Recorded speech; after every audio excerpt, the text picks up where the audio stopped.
We cleared our schedules to go on a vacation this summer. Our destination is on the other side of the ocean, the Azure Islands. Inside the visitor center on the island, tourists from all over the world are figuring out their next stop by the counter. The sea breeze makes the brochures rustle, and a colorful promotional flyer spirals downward. It lands at my feet. Chirpy Island Ecological Evaluation Event. Island Experience Reviewers. Limited time recruitment? You have a good eye. This is a hidden gem our tourism bureau recently developed. It doesn't sound like a typical tourist activity. Correct. Chirpy Island is in the southernmost region of the archipelago. It's not officially open to the public yet. However, to develop more tourism routes, the Tourist Board is hosting an annual event for island experience reviewers. This year's experience is about visiting a small island to evaluate their newly developed ecotourism routes. Chirpy Island is rich in natural resources and maintains the most pristine tropical island scenery. Set sail for an adventure, go for walks in the rainforest, and observe rare bird species. All kinds of activities are available. Most importantly, even during peak tourist season, you don't have to worry about crowds. It's a cozy hideaway for two. The staff's words drift around my heart like a gentle sea breeze. I'm tempted. But Something seems to cross her mind. Hesitation flickers in her expression. the only caveat is, because of the protofield's influence, the creatures on Chirpy Island have become exceptionally clever. You might occasionally encounter some mischievous animals that could surprise you. If I can handle wanderers, then this level of mischief shouldn't be worrisome. On the flyer, the island is surrounded by verdant forest and emerald waters that shimmer like translucent jade. Summer days always slip away quickly. I need to make the most of this and create some extraordinary memories. I'll ask him to try this out with me.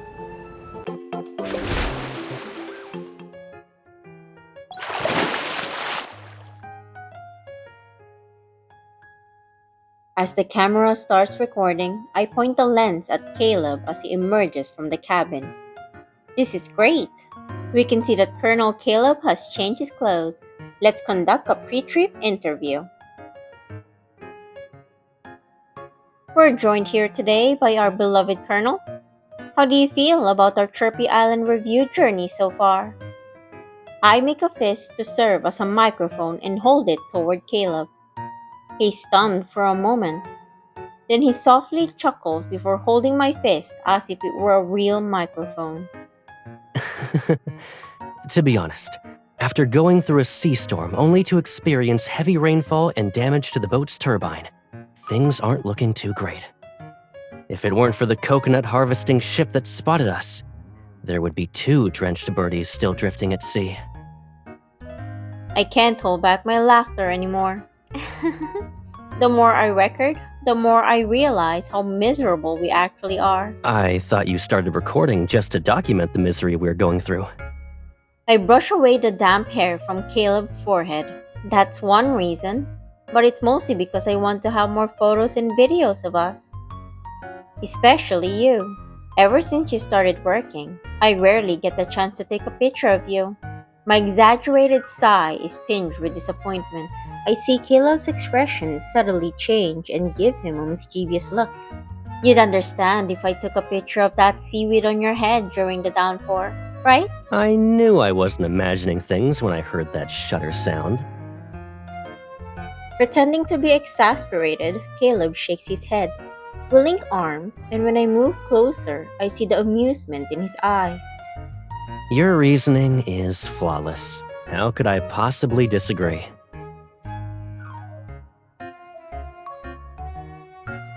You know, we should use this opportunity to make up for all those photos we missed.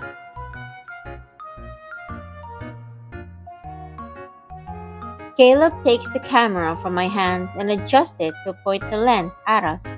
Where were we? Caleb clears his throat and pretends to treat it seriously. Back to the matter at hand. While this trip has been full of surprises, it's precisely why things are exciting. So, I can only be more excited about the journey ahead. And I believe it'll leave us with more beautiful memories.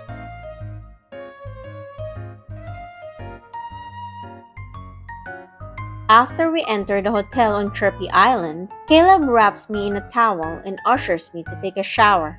As I emerge from the steamy bathroom, the summer breeze flowing past the sheer curtains makes me feel refreshed. I feel so much better after taking a shower. Where's Caleb? Cale! You don't need to shout. I'm over here. I follow the sound of Caleb's voice and see his fluffy head bent over the washing machine. You're just in time. Would you call this unexpected or a surprise? Oh, right. I recommend recording this. I take out my phone and start recording as I move closer to him. There are scattered twigs in the washing machine, and is that an egg?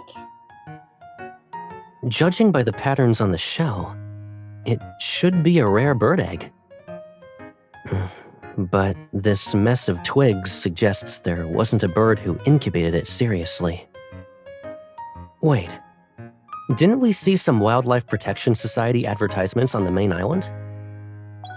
Thankfully, those ads are informative. Caleb and I contact them immediately and receive unexpected news. A new species. It sounds like something from a textbook, and we actually found one. Looks like we got lucky. Very few people get an opportunity like this. We'll take good care of it until they can make it through the storm. After we discuss things, we agree that our top priority is to make a home for our guests.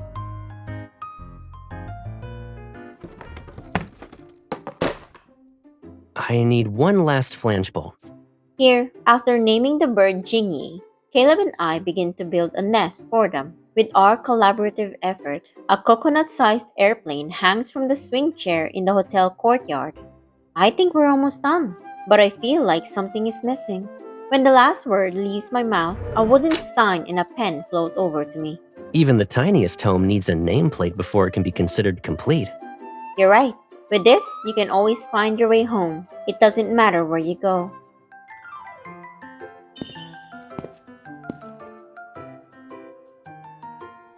After giving it some thought, I write our names, ours and our birdies, on the wooden sign. Then I hang it on the nest. I turn to show Caleb my handiwork, only to find him holding a small bowl of water. He dips his fingers into it and sprinkles the water around the bird's nest. What are you doing? It's a lucky potion that'll help the nest protect the bird. I'm going to rename this video to Caleb's Childish Summer Vacation Diary. It's a ritual that every pilot experiences before their first flight. Before takeoff, the ground crew uses high-pressure water cannons to create water arches. Then, the plane taxis under them. It's to wash away risks to welcome safety. It's very symbolic. If it's a ritual every pilot goes through, then Caleb must have experienced it too. I think for a moment before dipping my fingers in the small bowl of water. I flick some droplets at Caleb. Is this a delayed revenge? Let me guess. It's because your defeat ended with a splash at the beach the other day. I shake my head. It's a blessing. I'm making up for the ritual I missed. I hope Caleb comes home safe and sound from every mission. I accept your blessing. But I need to correct you.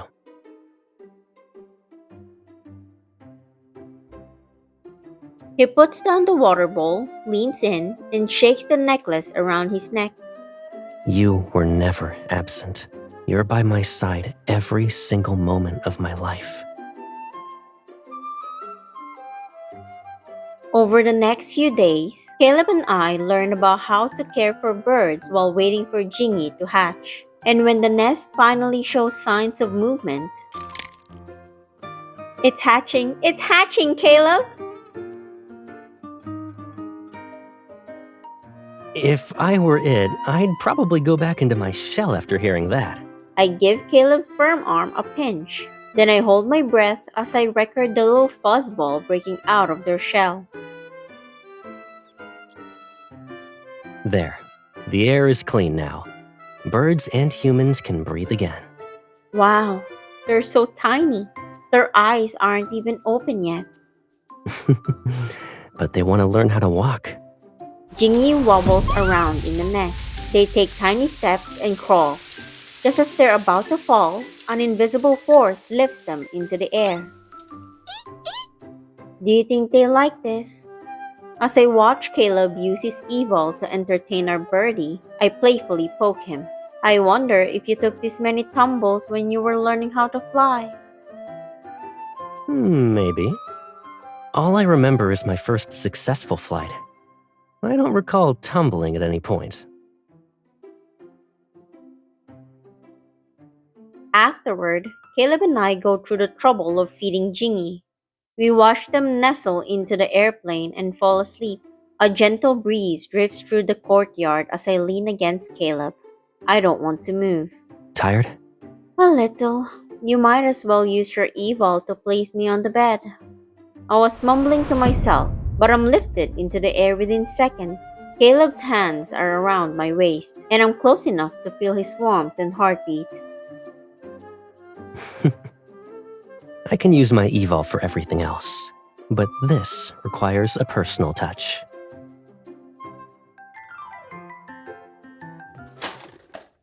Are they in the cabinet? No.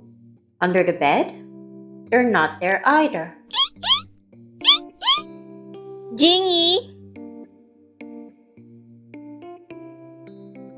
I quickly turned towards the sound, only to find Caleb leaning against the doorframe with the hopping, energetic Jingy in his hands. Our birdie, who's more plump now, has my bracelet hanging around their neck.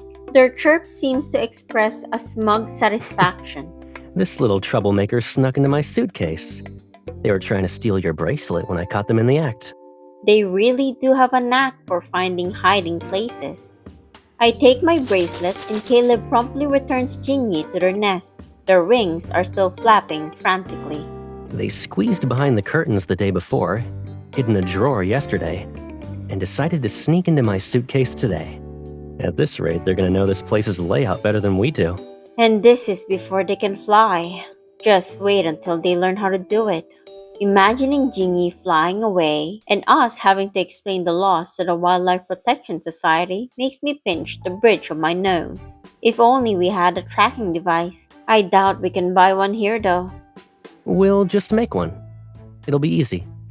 Huh?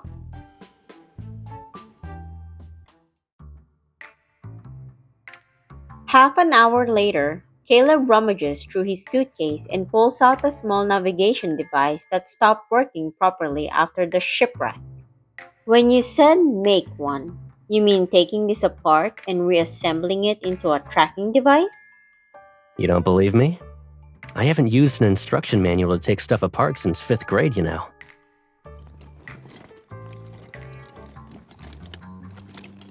In the blink of an eye, the small navigation device becomes a pile of components. The modifications are almost done. Let's test the voice system. What should I say?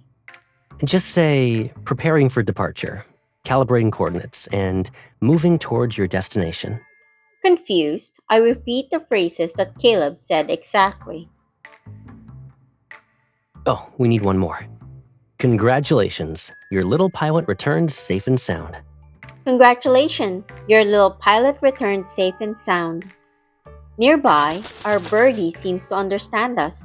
They flap their wings and fly in a circle around Caleb. Smiling, he nods and places the tracking chip into the small ankle band he prepared. Done. He fastens a small ankle band into Jingy's leg. Then he puts his arm around my shoulders and guides me outside. Let's test out your and Caleb's exclusive tracker.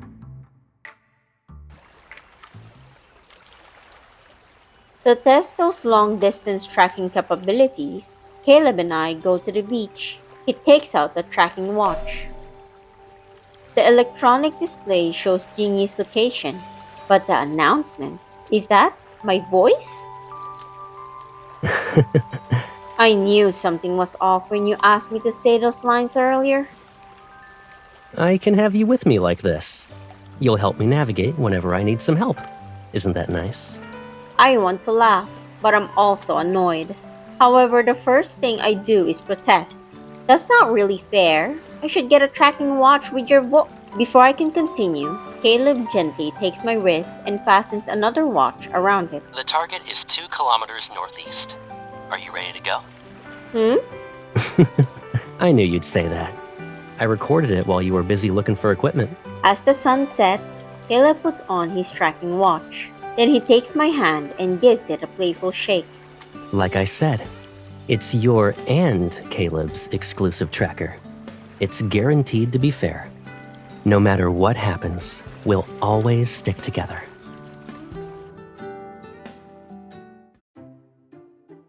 On a tranquil midsummer afternoon, Jingy is sleeping.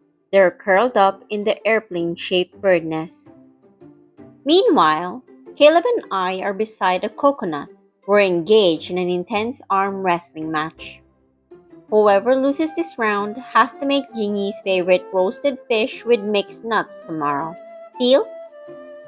You're confident, huh? Alrighty, bring it on. I won't go easy on you.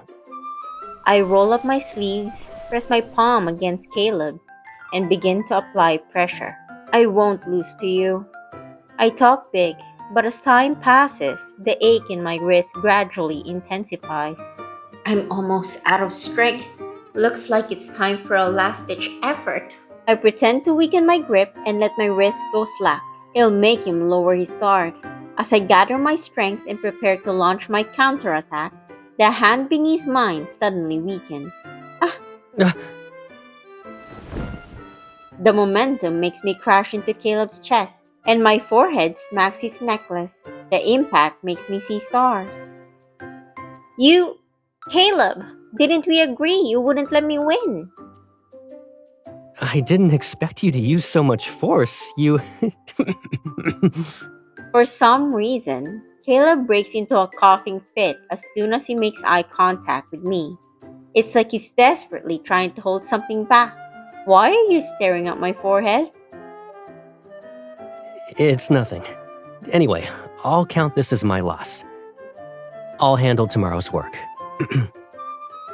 His gaze falls on my face before he looks away. Noticing the corners of his mouth twitching upward despite his efforts, I realize something's wrong and pull out my phone. On my forehead is an apple-shaped imprint. In the bathroom, I place a bandage over the red mark on my forehead while looking in the mirror. Caleb stands innocently at the doorway. To be honest, it looks kinda cute. I glare daggers at him. Sorry, but I'm still holding a grudge and not speaking to you at the moment. Can you move, please? I need to change.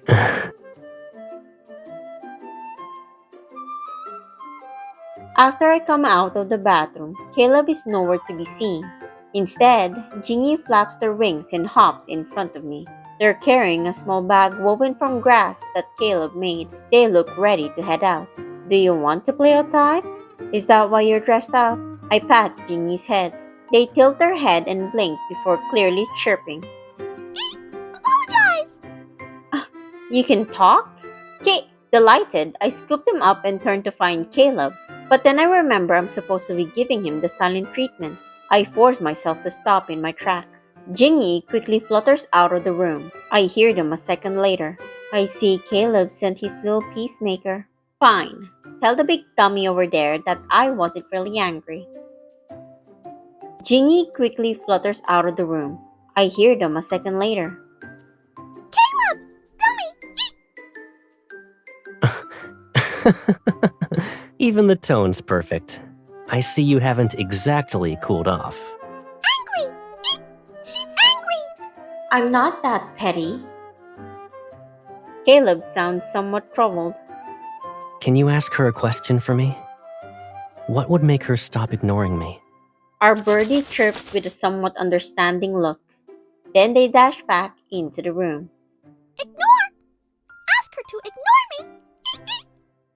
That's not what he actually meant, right? With a resigned sigh, I pick up Jingy and stand up. I'm ready to put an end to this misunderstanding. I barely look up before meeting Caleb's mirthful gaze. Why aren't you calling Caleb a dummy anymore? Ahem. I didn't say that. It was Jingy.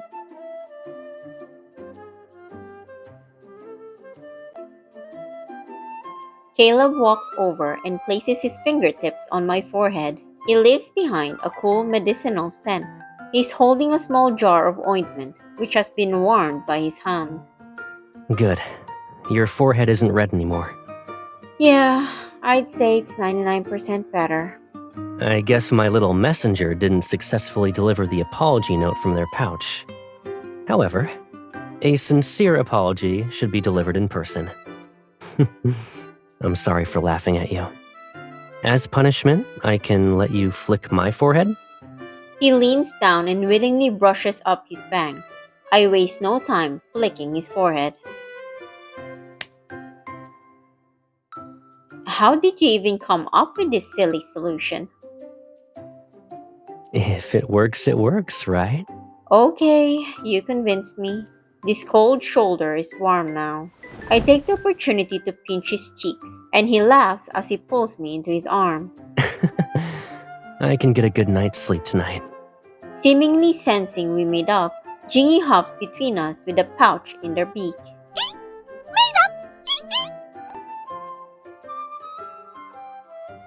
As Jingy's wings grow stronger, learning how to fly has become their favorite activity. But this has led to frequent mishaps.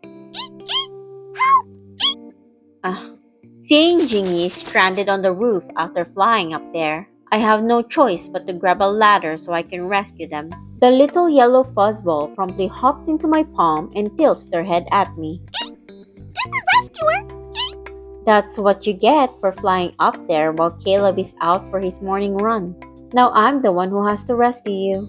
You should wait until Caleb is around before flying.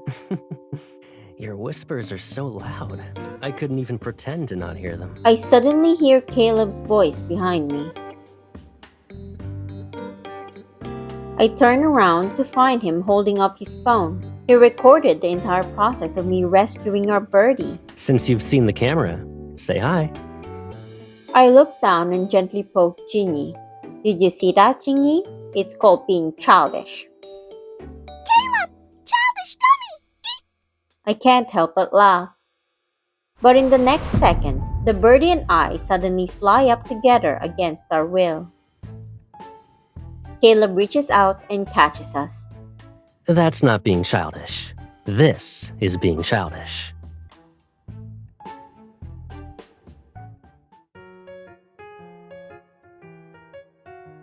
After returning to the room, Caleb and I talk for a minute. Our discussion concludes with us on the same page. We decided to provide some proper lessons for Jingy's flying. Using airplane protocols, we can have them master takeoff and low-altitude flying first. But we need a moving target for them to fly at a low altitude in a controlled manner. As he speaks, he raises his hand to make a piece of jerky float in midair. Jingy immediately flies out from their nest. It works!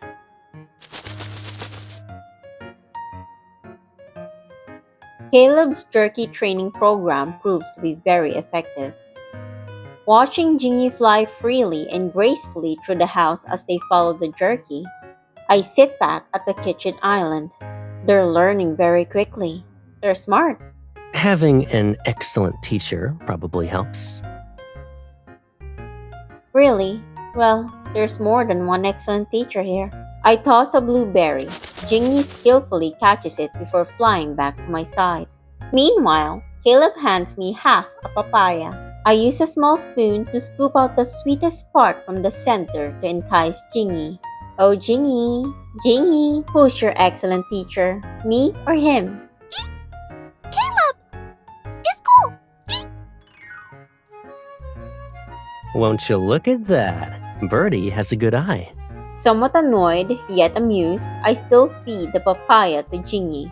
Then I tap their head with the empty spoon. Silly bird, he didn't even give you papaya. I'm right here. I'm being honest. I raise my head, and a cool piece of papaya is popped into my mouth. This is the proper destination for Caleb's papaya.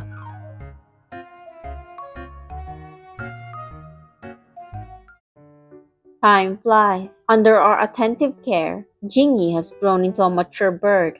They fly fast and have an excellent sense of direction. Maybe it's because of Caleb's special training combined with his natural talent. With our little pilot by our side, our exploration of Chirpy Island draws to a close as we relax on the sofa. We lazily idle away the rest of our vacation. Speaking of popular vacation destinations, the sea storm by the Azure Islands has finally subsided. So that's why the Wildlife Protection Society said they'll be here tomorrow. The storm is gone. Yeah, it left as quickly as it appeared. Understanding what Caleb is implying, I look at Jingy as they bask in the sunlight with their eyes half closed. Jingy would be flying outside by now, but they're staying with us today. Caleb, should we give them a souvenir? Like? Like a little nameplate for their nest. Or we can make them a tiny pilot hat. Ever since they saw that photo of you wearing your flight suit, they've been balancing bottle caps on their head. Good idea. It'd be even better if the materials had some sentimental meaning too. What about this? Just as I'm thinking about it, a crystalline pilot hat bounces through the air toward me. What is that? Before I can continue, Jingy flies over and balances the little hat on their head. Yeah? Finally, you can wear this bad boy. As he speaks, Caleb pulls out a small box from under the living room table. Open it. I do as he says and find a tiny toy gun and a small model airplane inside. They're made from crystallized twigs and adorned with fresh flowers and leaves. All of these materials were personally selected and brought back by Birdie. We agreed to give them to you today. Stopping them from spilling the beans for a whole day wasn't easy, though. Good job. Caleb pats Jingy's head. So that's why Jingy stayed inside all day. I carefully take out the toy gun. Sunlight streams through its crystalline surface. Surprisingly, it feels warm to the touch. I wouldn't have even thought of making these. I just wanted to make a little hat for them. But they kept bringing in more material and insisting we have everything. As he speaks, he picks up the small airplane, moves closer, and brings it next to my hand. One for each of us. The day to say goodbye to Jingy arrives too early. After confirming the protection protocol for Jingy with the Wildlife Protection Society, we also make plans to visit whenever we can in the future. After that, peaceful afternoon sunlight streams into the room as I lean against Caleb. I start to review the videos from our trip. The video on my phone suddenly plays sound, and I quickly press the mute button.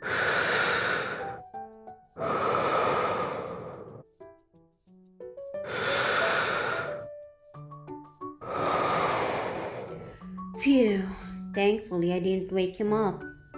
I put my headphones back on and try to play the video again, but I accidentally start playing a video that was recorded earlier. This angle is perfect. It's 5 in the morning. You're still asleep.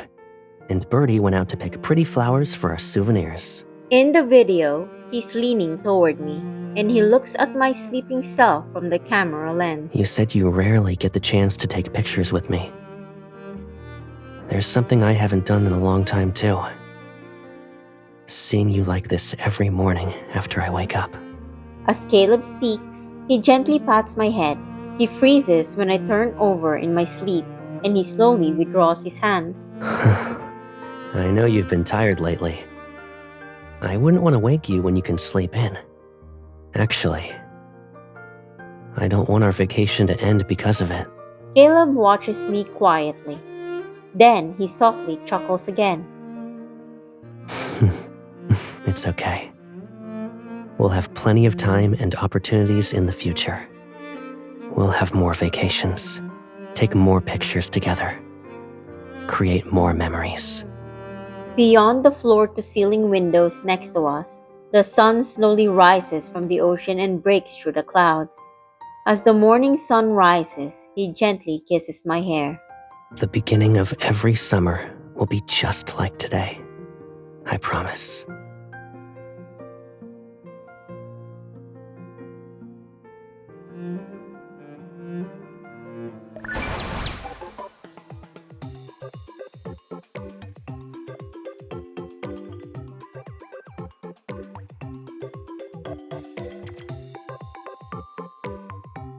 Caleb, why don't you crouch down and wait with me?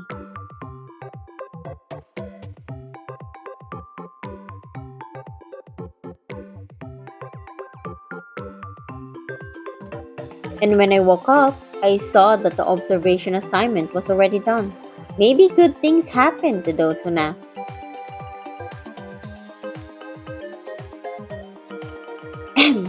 This is why I'll wait by your side. I promise I won't fall asleep this time. Lately, Jingy has been gaining weight. They're sprouting down feathers and pin feathers too. According to the materials from the Wildlife Protection Association, a bird's weight is also a measurement of growth. That's not true. My height changes aren't nearly as noticeable.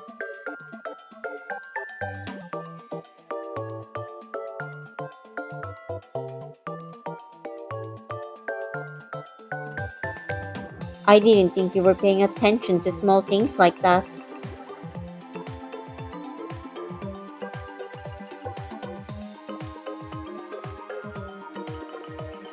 Caleb, Jingy gave me a round leaf today. Why do birds bring people leaves? Is there a special meaning behind it? So, is that why you gave me beetles as a child?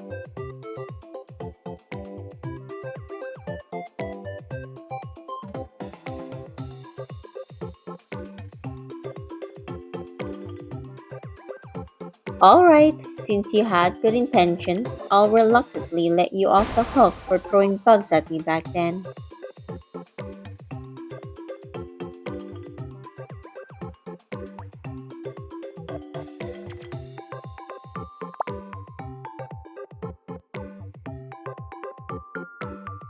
Jingy can follow flight commands now. They're truly earned the title of Little Pilot. I'm impressed you trained Jingy so well that they look like an actual soldier with how they stand. If you formed a bird fleet. Exactly. What do you think?